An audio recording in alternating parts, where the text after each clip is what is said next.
என்பதை அமைச்சருக்கு அடிக்கோடிட்டு காட்ட விரும்புகிறேன்.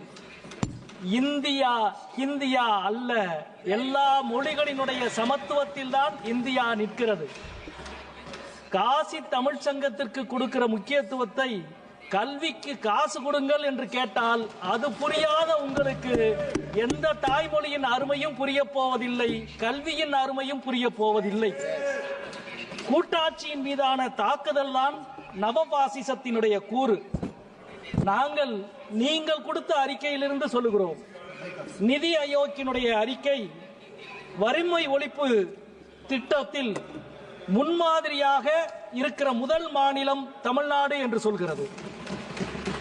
உங்களது பொருளாதார அறிக்கையில் மனித வளத்தை பெருக்குவதில் முதல் இடத்தில் இருக்கும் மாநிலம் தமிழ்நாடு என்று சொல்கிறது. நீங்கள் கொடுத்திருக்கிற அறிக்கையில் டெக்ஸ்டைல் ஏற்றுமதியில் முதலிடத்தில் இருக்கும் மாநிலம் தமிழ்நாடு என்று சொல்லுகிறது. உயர்கல்வி துவங்கி பொது சுகாதாரம் வரை தமிழ்நாடு முதலிடத்தில் இருக்கிறது.